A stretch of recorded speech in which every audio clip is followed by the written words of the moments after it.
Welcome back to IGN Live at E3 2018. I'm Max Scoville, and I'm here with Lou Studdert from Activision. You are the producer on Spyro Reignited Trilogy. Yes, I am so excited to be here. Dude, Spyro's back. This is awesome. Yeah. I think I was sitting here on this very stage last year during a certain kind of Crash Bandicoot demo. Sure. I was speaking to you, and I was like, what are the chances of we're going to see Spyro get a remaster? And you guys were mum, but here we are talking about this. Please, tell me everything that's been going on with the Reignited Trilogy. Sure, so Spyro Reignited Trilogy being developed by our friends at Toys for Bob, great development studio, and they are just doing amazing work on the Reignited Trilogy. So it's all 3 games, it's over 100 levels. It's hard to believe there's almost over 400 characters in this thing. It's massive. And so the team is basically doing this remake that is just gorgeous from the ground up, you know, just making this so beautiful. And so what we're showing off today at E3 is the first time fans and really everyone here is getting hands-on, because we just recently announced. Right. Now, obviously, I think a lot of people are there's a certain fatigue on remakes, but this is a rebuild from the ground up. This is the same architecture, but with a lot of added bells and whistles. That's correct. You've added a lot of character to the game, right? Yes. Yeah, so what's really great about the game, and honestly what makes these remasters, along with Crash and Spyro, feel so fresh, is that it's hard to believe PlayStation 1 release of this, we're actually coming up on the 20th anniversary of the original Spyro the Dragon. And so if you go back and play it, honestly, our nostalgia goggles are really kind of covering up a lot of how the game looks now. And so for us, it's been this wonderful opportunity to take this gameplay that frankly is timeless and kind of give it that visual sheen that our memory already kind of gives it.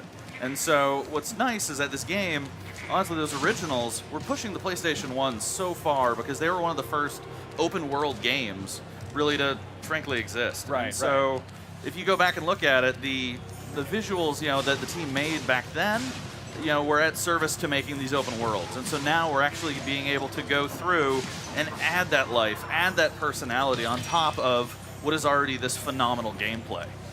Right. Now, obviously the visual fidelity speaks for itself. Have there been any major tweaks to the sort of the gameplay? Like, how did you approach making Spyro feel the same, but also modernizing? So there's actually a really great kind of way we've been thinking about that, is that we want gameplay to be key, but at the same time we want to really take those things that were limitations and amp them up. And so here you'll see we've got a dragon that's being shown. In the original game, you had to rescue all these dragons, and the team that made it could only really put in 4 or 5 different models with different skins. And so what the team now has done is actually given all of those dragons distinct personalities that match their homeworlds. So we just saw Nevin, who lives in the artisan homeworld. This is the level Toasty. Okay. And since they're artisans, the team went back and thought, why don't we make all these dragons actually artisans? And so when you meet Nevin, you'll go through this paint gallery and then find out that he was a painter. And so in other levels, you'll find ones that are sculptors, and my favorite, there's even one that's a barista. That's awesome. But while we're doing that, we're also keeping the script the same, and we're keeping the gameplay the same. And so it's really just taking that imagination and pushing it further while making sure that fans of the original get their hands on it, the muscle memory is still there, and the gameplay is still the same. That being, that's very key. Yeah. Now, obviously, there's an entire other generation of Spyro fans who were brought on board with Toys for Bob with Spyro's Adventure, Skylanders. How are you approaching? Are there any like Skylanders Easter eggs in there for younger fans? You know, honestly, we've actually taken the idea that Spyro in this game is almost like a different character. We went and almost reverentially went back to the beginning, went back to the original feel of him, completely, you know, kind of got free of any preconceived notions and went back to the framework. And so we went back to the original model, the original attitude. We actually went back and re-recorded a lot of the voices, but brought back some of the original cast. So we made sure that we got basically the favorite voice of Spyro, Tom Kenny from Spyro's 2 and 3. We brought him back to re-record for all 3 games. And so it's this unification, treating this almost this trilogy as a single distinct unit that we wanted to preserve and really remaster has been kind of the focus for Spyro. That's awesome. Now, obviously, the Spyro kind of community is very vocal. There's a lot of people who really, this is their childhood. This is their thing that they're nostalgic for. What kind of feedback have you gotten from them that you've sort of taken into account with this? Sure. Yeah, no, I mean, the feedback from the fans has been tremendous. It's been extremely positive, but man, they are so fine-tuned to 20 years of detail that we have to take into account. So things from just almost bugs that they may know about and like exploits that they may know about that we actually have to keep cognizant of. We have to remind ourselves that certain movement changes might actually have ramifications to, say, speedrunners, is actually something that we're kind of looking at and judging as we go along, just to make sure that not only are we delivering a phenomenal game, but we're also paying respect to what fans have in that muscle memory. So things from, yeah, just the way the character moves, to the attitudes, to, like I said, that gameplay that we want to keep as close to parity as humanly possible. So you'll actually see it in a lot of the enemies. They have these wonderful animations, but their behavior is exactly the same. Right. So people could really, I mean, if they know this, by heart, it's not going to take them by surprise. And yeah, it was funny. The other night I was watching videos of fan reactions, and people have already started to do side-by-sides, videos playing at the same time, taking old VO and putting it into new scenes and doing things like that just to see how closely it matches. And it's been really great for the team just to see how fans and how people who have that 20 years of experience in history are falling in love with it all over again. Now that's amazing. We are looking at this playing on a PS4 Pro, Yep. and can you talk a little bit about the sort of the visual fidelity and the graphical enhancements? The lighting here is really, really key. Sure. Yeah, I mean, the team has done just this absurd amount of work to make this game just sing on both the PlayStation and the Xbox. And so come September 21st, I mean, you can see it here. The team's actually still doing the work on it, but a lot of the things that they've been focusing on are things that really add to that personality that couldn't be there originally. So you'll see it in the animations for the characters, especially Spyro. He actually has 100 times the geometry that he did on the original PlayStation 1. And it's all there. You see it in his face, you see it in the attitudes, you see it when he's talking to the other dragons. But then they went through and did things like adding reactive grass. If you go back to the original game, you think the game's full of these lush hills of green.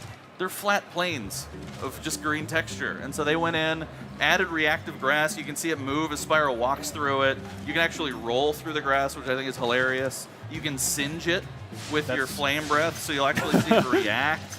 And so it's just those things that they did to take what we originally had and just figure out a way to make it feel alive. That's fantastic. I mean, there was that terminology for a minute of like, oh, Pixar quality graphics. But if you look at, I feel like if you look at this side by side with what Pixar was doing in the '90s, it's like, no, this is incredible. This looks like a playable cartoon. Yeah, it's phenomenal. Now, as for the voice cast and the voice recordings, Sure. there are new dragons, you said, or so what we've done? They've got new characters. So what we've done is we've actually re-recorded the entire script, bringing in as many of the people from the original game as we could, as well as keeping the script 100% the same.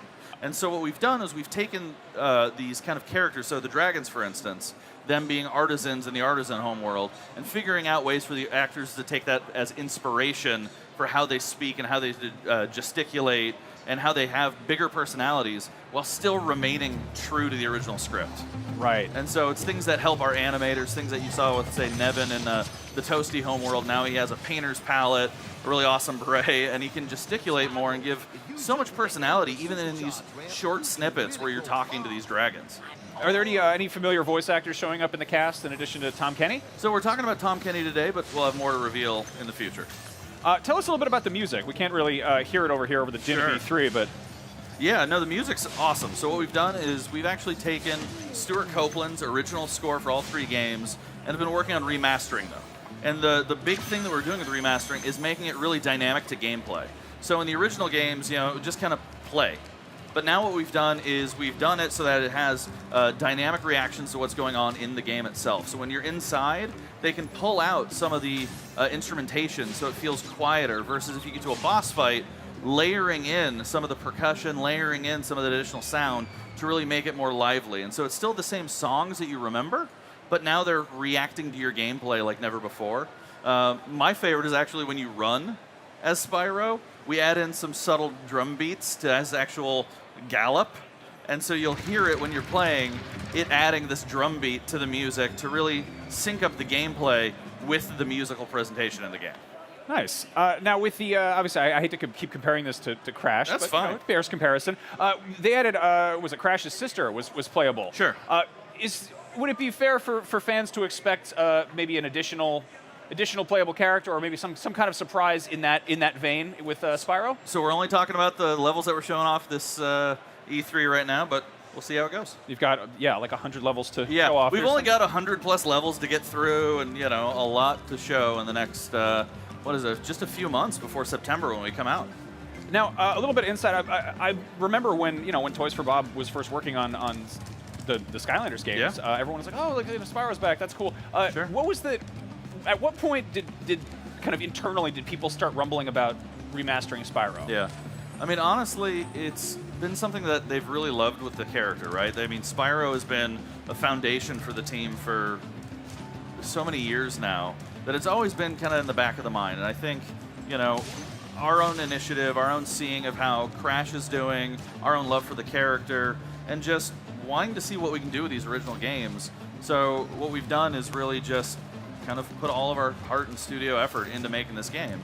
And so it's been not obviously very recently, but at the same time, these past couple of years, just kind of a refocus on these original characters and bringing these original voices back to the fray. It just felt like the right time. Cool. And they just announced that Crash would be coming to Switch just in a few weeks, actually. Yep. Would it be fair to maybe expect that at some point we might see Spyro pop up on there too? We're only talking about PS4 and Xbox One okay. for the all right. launch in Yeah, September. you guys keep mum about some stuff like that. Final question. Obviously, they're an entire generation grew up with Spyro. Yeah. Some of them have kids now. Have there been any modifications to the difficulty for maybe younger players to get into it? Yeah, so one of the things that really worked well in Crash Bandicoot Insane Trilogy that we've carried over to the Spyro Reignited Trilogy are those what we call quality of life improvements. So things that you don't think of that had to exist back then that don't now. So auto-saving. Awesome. Is one of those things. So checkpoints. Cool. Things like that. So it's no longer having to be opt-in. And then, weirdly enough, the biggest thing, right analog stick control for camera instead of bumpers. Perfect. Thank you so much for showing this off. It looks great. We've got lots more coming up, so don't go anywhere right here on IGN.